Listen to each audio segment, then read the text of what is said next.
to one and all. We come to an end. That is first international conference on multidisciplinary research and sustainable development.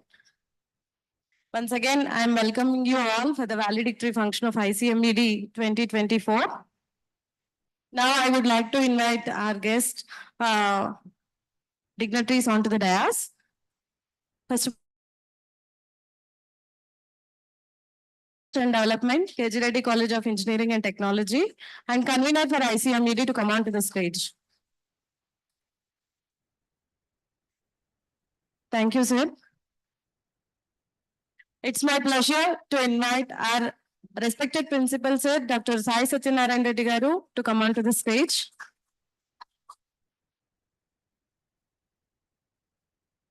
Thank you, sir. I would like to request our distinguished guest for this event, Dr. Balaji Utla Garu, Dean School of Management and founder CEO of Satyam Foundation. Please come onto the stage, sir. It gives me a great pleasure to introduce the profile of our distinguished guest for today. Dr. Balaji Utla holds a doctorate in management.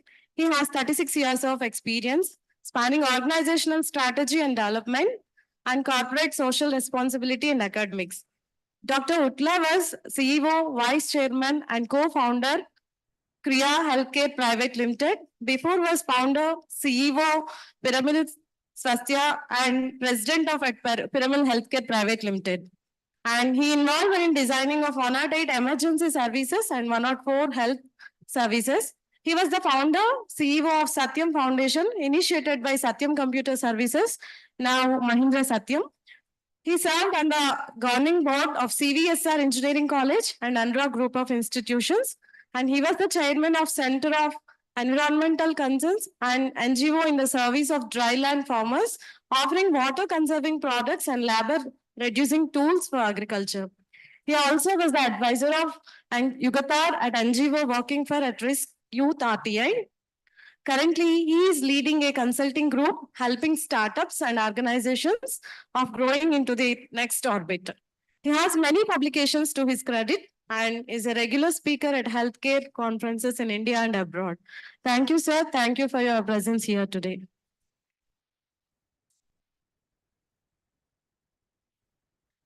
Now I request our principal, sir, Dr. Sai Satyanarayan, sir, to address this gathering.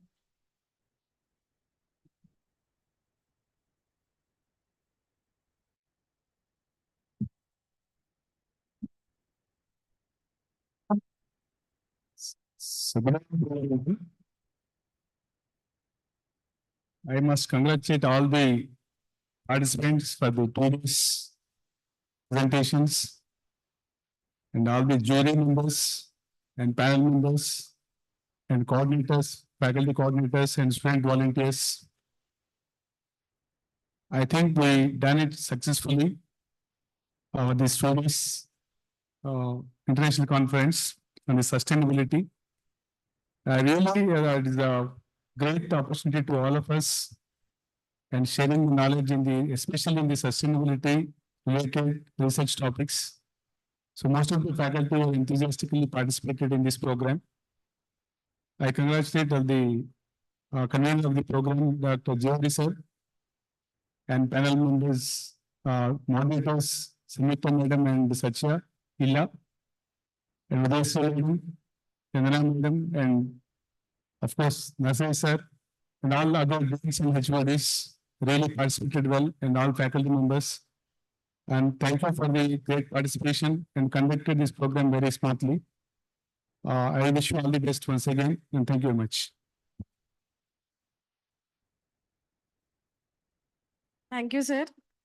Now I request our distinguished guest for today, Dr. Balaji Utla Garu, to deliver his speech for us. It would be a pleasure, sir, to listen your words.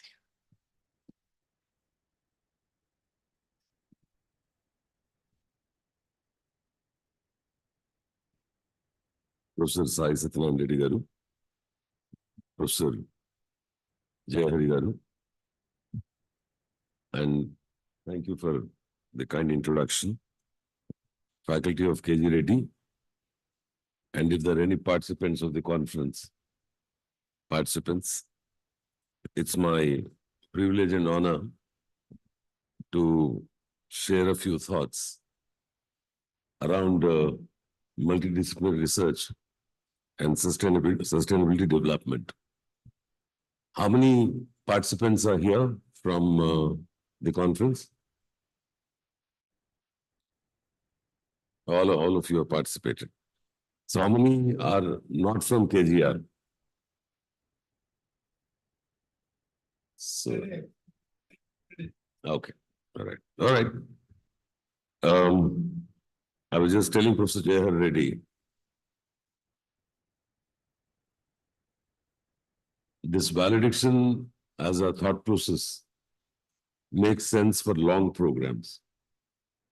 When people graduate, and then there is somebody who's like a keynote address who starts and sets the tone for a conference or a training program, and somebody toward the end gives a message as to see how do you take these things onto the ground.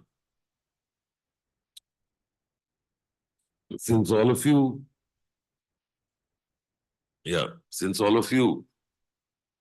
anyway are have presented papers, I'm told I don't have to talk about the importance of multidisciplinary research. I do not know how many departments collaborate here in your research.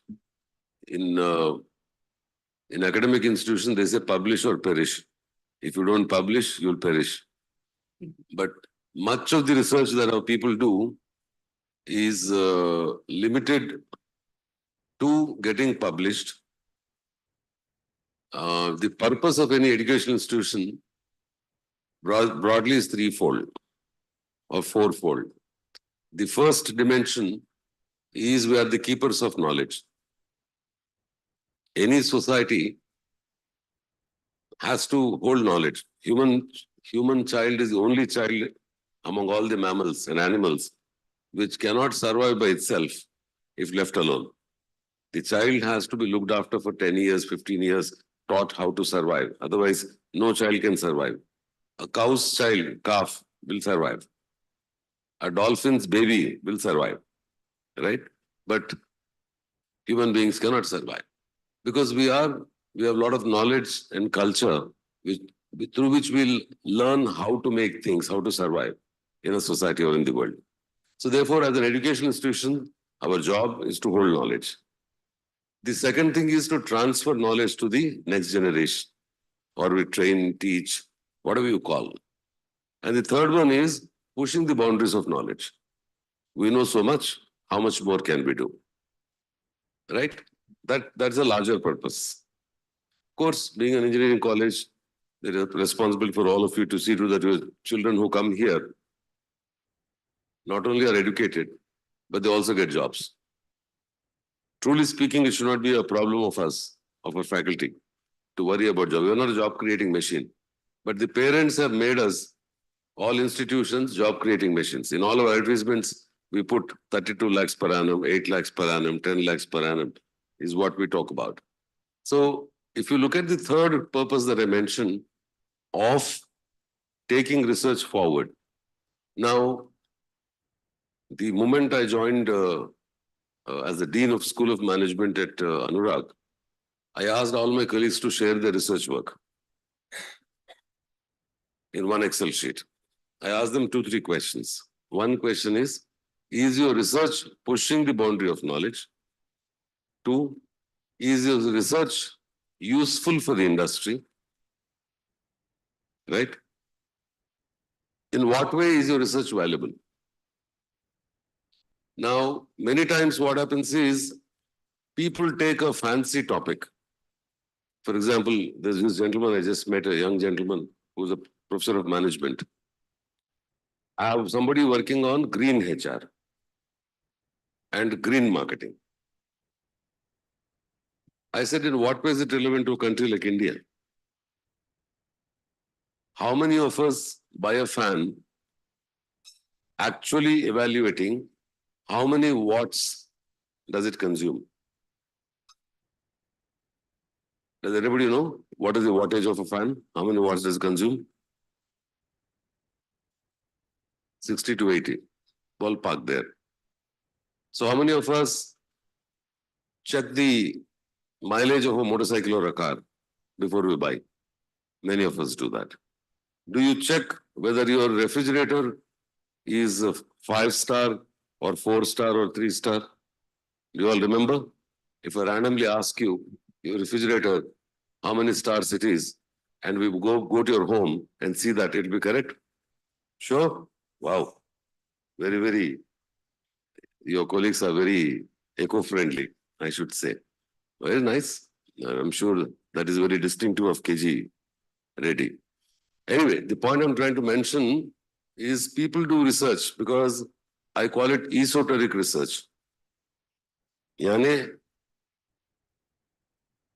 there's no connection. One dish is from South India, sambar. One dish is from North India, that is naan. So butter naan with sambar, with a Chinese soup, with a Japanese dish, and with something else. You call it a thali. Many of our research, when you look at our own research, it'll be like that. I'm not blaming any one of you. We have to survive. If you want to get a promotion, Professor Reddy will ask how many papers have you published. Even if he's kind, his bosses, the board will ask at the time of promotion, how many papers have you done? So you have to write some paper or the other. So my invitation to my faculty was this. If you are doing research, we are primarily an educational institution, right? I told my colleagues, I'm sure they were offended. Maybe they were offended, they didn't show it to me. That advantage of a gray hair or no hair is if nobody says anything on your face, they may say something behind your back. Nobody says anything. I said, you do useful research, a research which somebody can use outside, like an industry. Or you get some consulting business from that, from your research. In the process, if you get a Nobel Prize, I'll be very happy. But I don't expect any Nobel Prize from any one of you. Yeah? Make it useful. How do you make it useful? Because there's a Telugu padyam unnadi. Davilitsanu pandine yani vividhayuda kaushalambu vrudarasumati. If you can't kill a slow-moving pig, there is no point in saying, I have a super PhD and a gold medal in archery. నాకు బాణవేయడంలో PhD ఉన్నది కానీ ఒక పందిని చంపలేను నేను స్లోగా పోయే పందిని. So what do you do with that particular PhD? You can't even clean your tongue with it, like you say in Telugu. Right? So my invitation is, look for research that is relevant, something that solves the problem of the society around you. Right? Otherwise, we think of some fancy research. We will leave the fancy research to the Americans, to the Germans, to the Japanese. 50 years ago, you know where Japan was after the World War II, right? It was in shambles. And Japanese, for quite some time, did not invent anything. Sony became famous for transistors. Some of you teach electronics, right? And transistors they didn't invent. It's the Americans who invented. Japanese car makers became the world's best mileage-giving car manufacturers. Whether it's Nissan, whether Toyota, whether Suzuki, whether it's Honda, whether it's Subaru, or any brand you take, they're fantastic cars they created. But none of them invented the front-wheel drive car. The front-wheel drive was invented by the Americans. So what did the Japanese do? The Japanese took their American invention, refined it and refined it and refined it and refined it and refined it so much that even Americans forgot what the technology was. The whole world thinks electronics means Sony, front-wheel drive cars, efficient cars means Japan, Toyota or whoever, Nissan or whoever, whichever brand, or Mitsubishi, whichever name you take. So what did they do? The same thing Koreans did. Koreans didn't invent anything initially. Everything was either invented by Americans, little bit by Japanese. Right? If you take last year or 10 years or 20 years ago, list of Nobel laureates, how many Nobel laureates are from Japan? How many Nobel laureates are in the last 10 years, in 5 years? So India as a country first requires in R&D, this D is very important. D is development. R somebody did, we take over and develop. We develop it so much that the people who originally did R are forgotten and everybody thinks the R, you also have done the R. That much development you must do. Right? That is where I want to bring in pragmatic, practical, relevant, useful research. Right? No useful research can be done in a silo. You know what a silo means? Silo is, women will know. How many of you don't understand Telugu? You don't understand Telugu. Okay. थोड़ा सा समझ में आता थोड़ा भी नहीं आता కొంచెం स्वल्प ओके ऑलराइट सो तड़का जो डालते हैं घर में పోపుల పెట్టె అంటారు తెలుగులో ఆ పోపుల పెట్టెలో డబ్బాలు ఉన్నట్లు ఉంటాయి మన నాలెడ్జ్ ఇది మెకానికల్ ఇది ఎలక్ట్రానిక్స్ ఇది ఫిజిక్స్ ఇది కెమిస్ట్రీ ఇది మ్యాథమెటిక్స్ ఇది అట్లా అని డబ్బా ఉంటుంది by it self is it tasty if you put in the mouth when you take your rye, you take curry patta, you take something else, you take a little bit of haldi, put all of them together, put in the oil.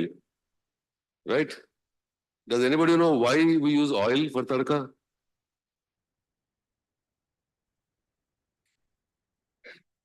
Are there any chemistry professors?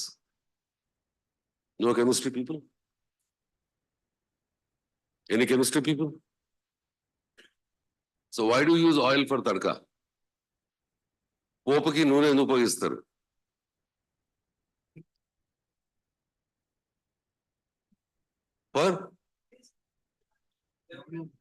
why does it become flavorful in oil?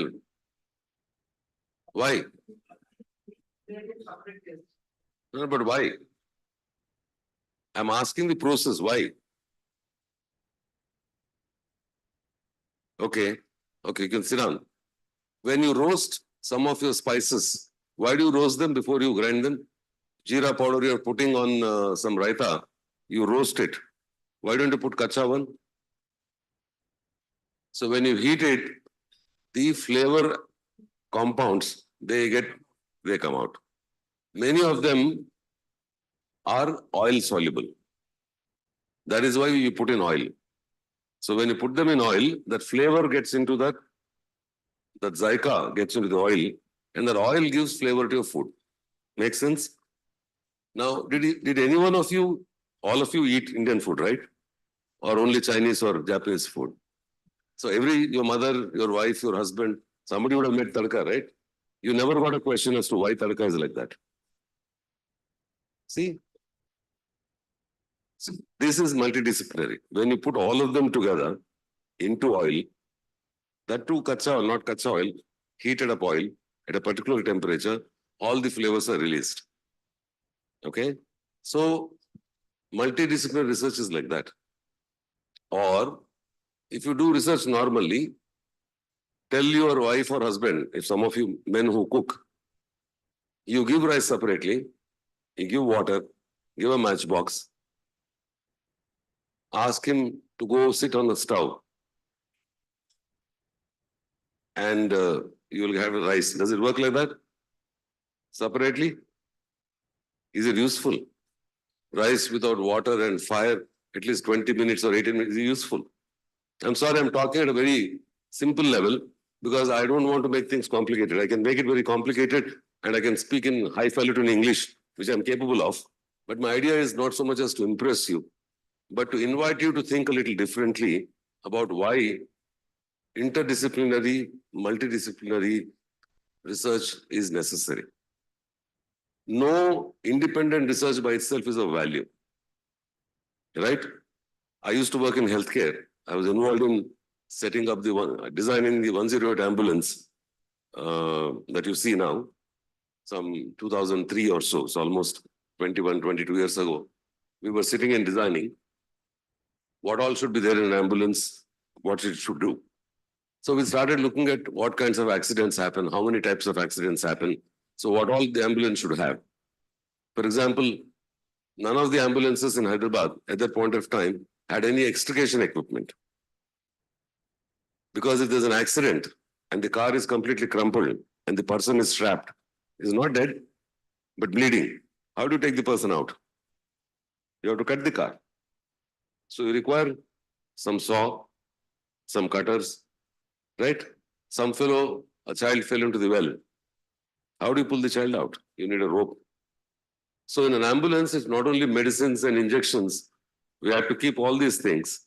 So you see, when you look at a problem like that, similarly, human body, we have specialists for everything. Specialists for the nail, specialists for stomach, one part of the stomach, front of the stomach, end of the stomach. One guy specialized in the eye. Sometimes one fellow could be specialist in right eye and left eye. Somebody in the ear, somebody in the throat. Once an accident happened, the person was bleeding, lungs were full, he had a head injury. He was taken to an emergency room. And the neurosurgeon was called. The moment he came, he said, "Iska sar to phud gaya. Khopdi khol denge kya?" That's what he said. Hyderabadi fellow, that's how they speak. Shall we open the head? The radiologist was a friend of mine. He said, whatever the doctor's name, iska khopdi kaisa kholta re tu? Uska lungs dekha kya tu? His lungs have collapsed. And there's fluid in that. If the lung is not working, if you open the brain, the fellow will be dead. So first you have to take care of his lungs. Uske baad mein khopdi ko jana. So this is the interdependency. But the specialist is thinking only from his job. Head injury hai, khopdi kholna, usme blood clot hai to nikal dena. But nobody took a 360-degree view of a patient. Make sense? So similarly, our physical sciences or whatever research that we do, they are not disconnected. You see any product. Take your latest car, that one that whichever car that you drive. 40 years ago, the car carburetor, you know how it functions. You open it, there's a venturi, there's a valve, you know all of that. Today, there is something you call MFI, fuel injectors, which are controlled by an ECU. What's an ECU? Engine control unit or electronic control unit, whatever, right? ECM sometimes they call. It's a small piece. So there is software there. You can increase the mileage, reduce the mileage by changing the software. Earlier you couldn't do that. You can change the valve timings by changing the software. So today a car is 20% mechanical, 60% electronics or 30% electronics, the rest is all software. Right? Isn't it? There's nothing mechanical about it. So how can we teach our students exclusive IC engines as if the engines are same way engines are designed some 40 years ago? Every engine today, even a new bullet that you have, the bullet used to be an agriculture engine. If you wanted to know how a 4-stroke engine functions, open the bullet, hold one, you'll understand. Everything is straightforward. Where the walls are, where the rocker arms go, where the tappets are, where it moves, where the sprocket is, where the piston is, everything you'll know. But the new bullet that you buy today has an electronic fuel injection, EFI they call. It's all controlled by electronics. You won't understand it. So that is multidisciplinary. So if you want to teach somebody today to build, repair, manage, monitor a motorcycle or a car or any equipment, it's all software in it. Even some of your mixes today are getting software in it. You can type, or your microwave oven is controlled by software. You say, I want to defrost. You kept your meat inside your freezer. Those of you who eat meat. You want to thaw it. There's a program which runs it. Half kilo, 1 kilo, you type. Accordingly, it takes so much time. Automatically switches off. So electronics, software, mechanical, all of them are combined. Right? So how many of you know why do human beings like potato that is nicely brown? Why do you like our food to be brown? What happens? Never got it out?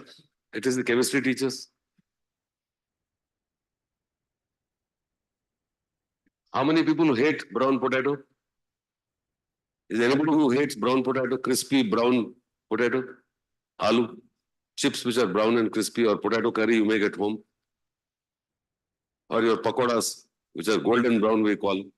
So what happens? Or meat, those of you who eat meat, you put them on koila, etc., wherever you do, you fry it till it becomes nice and crisp and brown, especially those of you who eat chicken.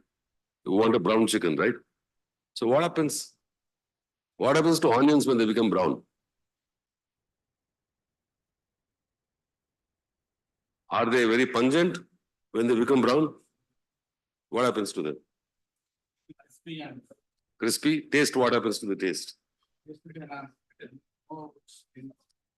Normal kacha onion you put in your mouth. Sometimes very pungent. But fried onion is sweet. Why is so where did the sweetness come from? Same onion. Did anybody think about it? Okay. I give simple examples because for an engineering teacher, engineering student, or somebody who studied engineering, you must be curious. It is called Maillard reaction. Maillard. Check sometime. It's called Maillard reaction. Any food that is brown releases sugars from inside. And that is called caramelization. When you caramelize your onions, they become sweet. Right? The sugars come out. And that's how it happens. It's called Maillard reaction. Okay? Now, cooking has chemistry, physics to it, mathematics to it. If you look at cabbage, cauliflower. Cauliflower has mathematics in it. Anybody teaches mathematics here? There is no mathematics person in engineering college.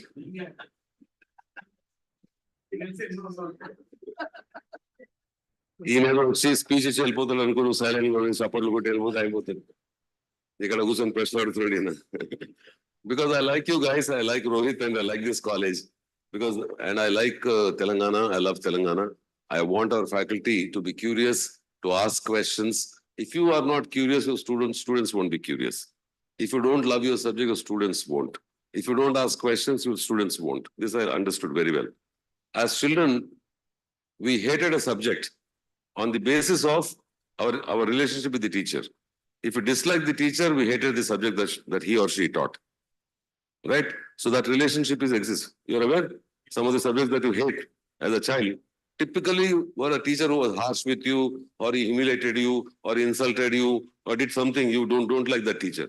Along with the teacher, you also don't like the subject. It's called throwing baby with the bathwater. Okay. So I won't tell you why this Samata came, baby with the bathwater. Anybody knows where it came from? So long ago, England poor. They couldn't afford hot water. So they would have a bath once in a month. So the first right over the hot water is for the elderly man who was earning. He had a right. Then the next younger man. After that, the old men. After all that is over, women. After they bathe the baby in that. By that time, the water is murky and dark and dirty. And put the baby inside. They couldn't see the baby. When they wanted to clear the tub, they threw the water. Along with the baby also was thrown out.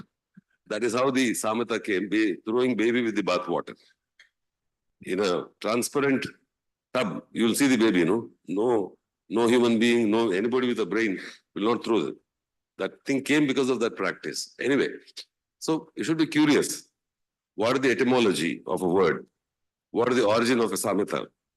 What is the origin of a lot of things that we do? So multidisciplinary research requires a multidisciplinary mindset. First, we'll have to get away from the caste system. India is great for its caste system. We get roti and beti, we never share, excepting in our community. That's okay. Where roti and beti is concerned, that's okay. But when knowledge is concerned, you can't treat it like a caste system. I'm an electrical engineer, I'm an electronics guy, he's a computer science guy. There's nothing for us to talk. Computer science is different, electronics is different. Mechanical guys don't understand anything beyond mechanics. Electronics is so easy. If something goes wrong, they all can see. In electronics, you can't see anything. What happens to electrons? I can't see what happens to electrons. How do I troubleshoot, problem solve a thing? If they create some gears, something is broken, they can see. But my invitation to all of you is take a multidisciplinary, interdisciplinary mindset. Next time when you want to do research, do collaborative research. For example, I'm sure there's recently you had a project expo. We had a project expo. I encouraged my professors, electronics professors to work with mechanics professors, both of them to work with our agriculture school, so that we create something that is useful for the world. Right? So please remember that. If you create something useful to the world, you will get name in this life. If you do some fantastic research, after you're dead and gone, 20 years later, posthumously you will get an award. You may not even know. And I don't believe in God, therefore I don't know whether I'll be existing or not. I'll be dust to dust or something of that kind. Point I'm trying to say is this. In this life, if you want to see something meaningful, develop something useful for the world. It may be solving a real problem. I'm sure your college has so many problems. If you encourage your students to solve them, right? And many of them will be multidisciplinary. Many of them will be multidisciplinary. And then I'll come to sustainability for a couple of minutes, and after that, I'll stop. If you have any questions, I'll take. If you have no questions, we'll say thank you very much for the lovely time that I got, etc., etc. Okay? Now, sustainability again is not a single problem. Remember, we, our parents and their parents have exploited this planet to the extent that the planet's temperature may go up by 2 degrees or 3 degrees in the next 20 years. If it goes up, your Sri Lanka will be half submerged. Your all the beautiful islands where you go, Mauritius to Lakshadweep, all of them will be submerged, right? Telangana temperatures will go down like Kashmir, and all the rains and lovely temperature that we have here will go to Germany. And we may survive, we may not survive. There may be food, there may not be food. And do you want that for your grandchildren? Do you want your grandchildren to suffer more than us? That's the question. So if you believe truly that you want your grandchildren must be given, जैसा हमको उर्दू में बोलते हैं हैदराबाद में, अमानत जो हमको आया, we are stewards for that. Can we take that stewardship and provide something very different, much better world than we got from our parents? That is our thing. So kindly develop, because remember one thing, you may have a great engineering solution, but human beings behave very differently. Human beings, engineering solutions don't solve problems. Recently, one government was thrown out in spite of spending so much money with so many schemes. So what people want is very different from what you think they want. That's why in design thinking, we say empathy is the first word. EDIPT we call, right? Empathize with the client and then develop something. So think about it. My invitation to you is think of how you can ensure the temperature around your campus can be brought down by 2 degrees without using power. Is it possible? You don't have to go to some other place for a big research problem. Take a research problem here. Can you reduce the echo in your room here? Most of it's plaster of Paris. There's echo in the room. So how do you reduce echo with the materials available around? The simpler thing would be to buy a 200 rupees square foot panels that you get, sound deadening panels. Armstrong panels, they're called. Like pinholes will be there. You can put that. That's a Gisa-Peta solution. Is there a non-Gisa-Peta solution that you can think which does not take energy? Can you get this room cooled without air conditioners? Can your fans give you air without making noise? How do we solve our own problems? So my invitation to you is look for pragmatic, practical solutions around, right? then think of some larger, I'm not saying larger problems are not important. Some of you might look at them and then solve them. That's okay. But as far as I'm concerned, my invitation is solve real problems around you. And the world will love you. Who knows, you might get a patent. You may also get a publication from it. All right. So I can see this Janana Mardana divide here. All the women on one side, men on the other side. Right? I hope you're also sitting along with departments, all mechanical guys one side, electronic guys one side. So multidisciplinary research means you'll have to eat differently. So my invitation, sir, is to encourage them to go to lunch. Every week, 2 professors from mechanical should sit with 2 electronics, sit with 1 chemistry, 1 mathematics, 1 physics teacher, separately have dinner and tell you a report as to what they discussed. Sorry, I'm just pulling your leg. It's not homework, I'm just saying. No, because if then multidisciplinary won't happen. It will be their own community. Manodu vere, Authoru vere type, that kind of a thing. Man mechanical vere, while electronics will be strange galu while damaki alaguntadi. Computer science la idea adagadu. While you don't akashamla. Mechanical ground untaru kada. Inka civil order inka grounded untaru. Ante kada. It's the oldest engineering profession in the world. Computer science is the youngest baby, less than 80 years old. అందుకని పాపం వాళ్ళకి పదాలు మాటలు కూడా రావు. Truly, I worked in IT company for 20 years. Many of the words in computer science are borrowed either from mechanical or from civil. They call a software architect. They call it an architecture of a product. Right? Isn't it? Originally civil, later taught computer science. Yeah. So if you look at a lot of civil words in computer science, right? Yeah. Yeah. అప్పుడు అట్లా allowed ఉండే ఇప్పుడు అట్లా లేదు. Everybody goes through the same thing. మా దగ్గర ఏ లెవెల్కి వచ్చింది అంటే I had to really fight with my colleagues. And in computer science PhD కి కంప్యూటర్ సైన్స్ మాస్టర్స్ ఉండాలి, కంప్యూటర్ సైన్స్ బీటెక్ కూడా ఉండాలి. అంటే ఎట్లున్నదంటే మీరు మా కులమే కాదు, మా రంగే కాదు, మా భాషే కాదు, మేము వండుకున్నట్లే కాదు, మేము ఉన్న ఊర్ల కించే రావాలి మీరు ఆ టైప్. అప్పుడే మీతో నడుస్తుంది దుకాణం అనేది. It doesn't work like that. So I said nothing doing, throw it out. Because no management concept ever has been developed within management science.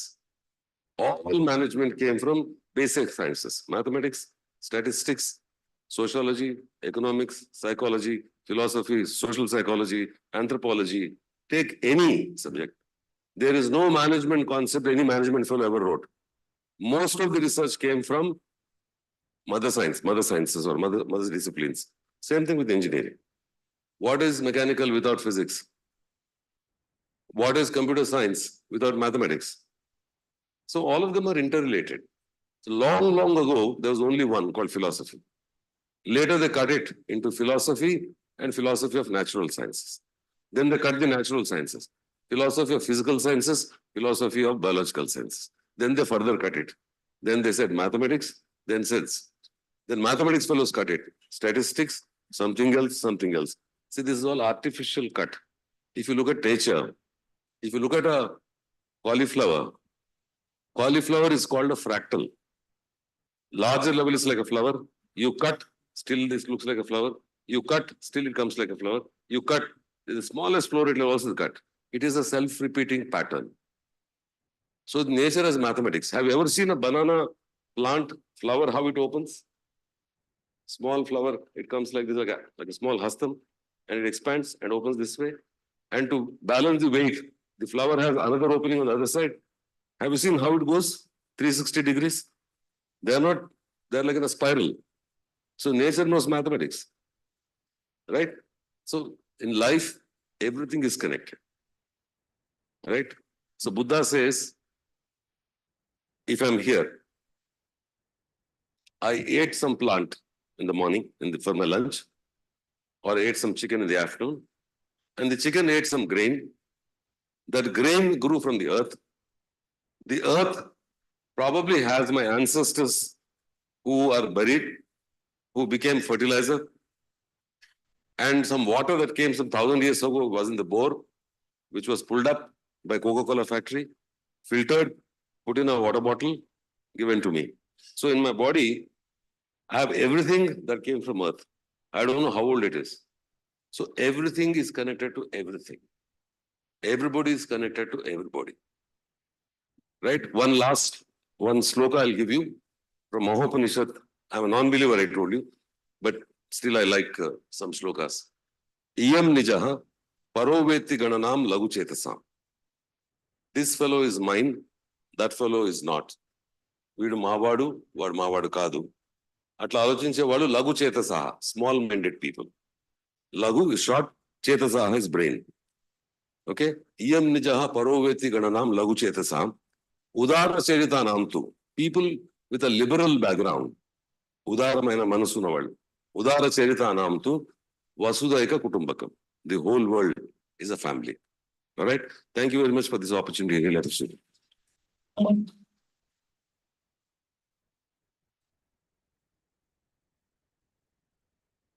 Thank you, sir, for delivering the wonderful speech regarding the multidisciplinary research and importance of that research, everything. And thank you also for the wonderful shloka at the last. Thank you, sir. Now I request Mrs. Samyukta, Head CIST, to come on to the stage. And she is the moderator for panel discussion session on the topic Perspectives on Sustainable Technologies. I request our distinguished guest, Dr. Balaji Utla garu, to present the memento to Mrs. Samyukta.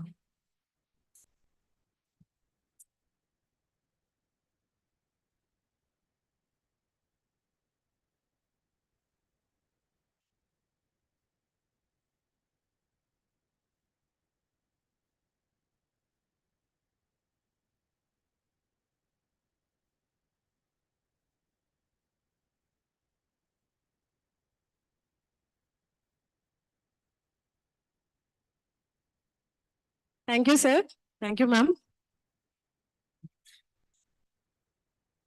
Now I request our principal, sir, Dr. Sai Satyanarayan Reddy, sir, to present a memento to our distinguished guest, Dr. Balaji Utla, sir.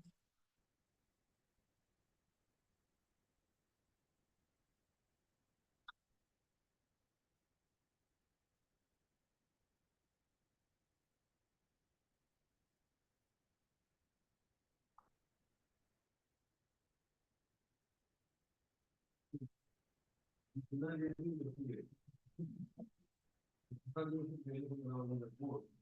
told them from the school bar. Instead of doing all these things, there's no place to keep in your house. You are a nice overview. So random people to get your job. It's in the control like you say, in the different all of them.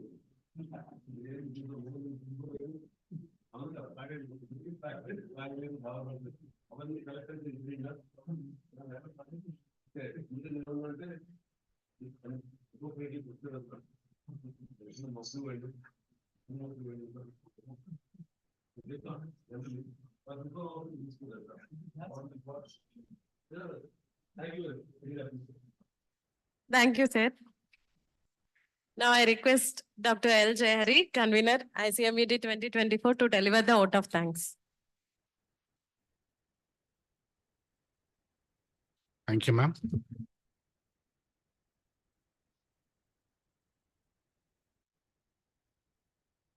Thank you, sir, for your valuable inputs. I think the audience have enjoyed, and they didn't see the time. Actually, the time is 4:30, but we didn't see now it is around 5:19. Okay, so still they are enjoying the speech how you have given. So they inspired for the awards. So thank you very much for your valuable awards.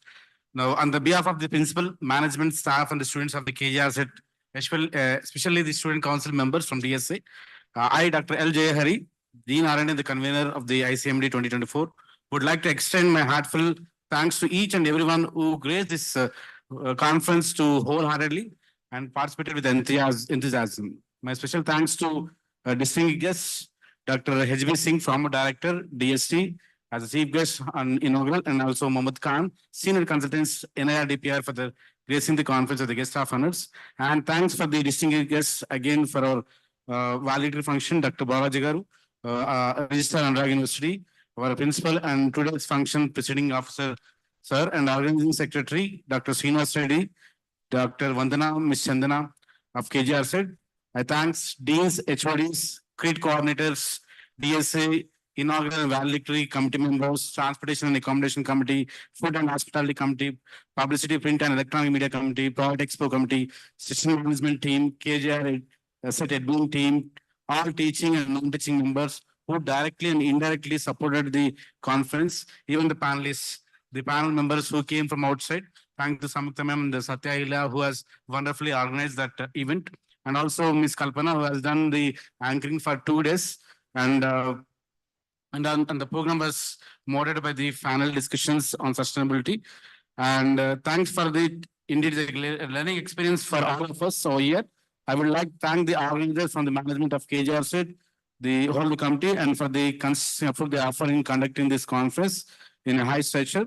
From the bottom of my heart, I would like to thank every member of the organizing committee, but it faculty members or the students, each and every person was resourcefully in making the function a grand success. I wish and everyone has a enriching experience through the conference to carry had a great moment of the learning. Thank you once again, and thank you very much. We have one more day is there tomorrow. So if I have registered anyone to go for the city tour, please contact Harikrishna, our transport in charge, so that we have the arrangement for that one. Thank you very much, and we'll close this conference with our national anthem. Please rise for the national anthem. Yeah, we'll sing. Okay, we'll national anthem. Yeah.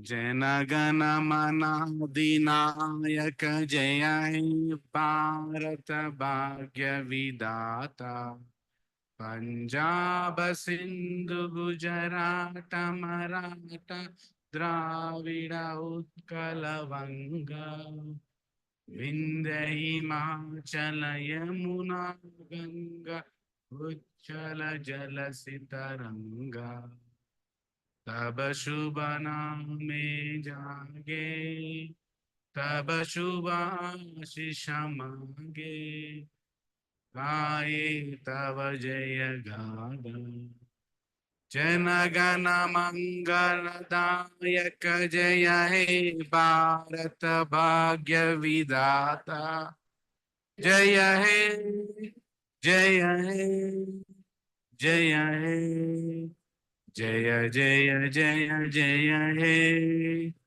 जय हिंद।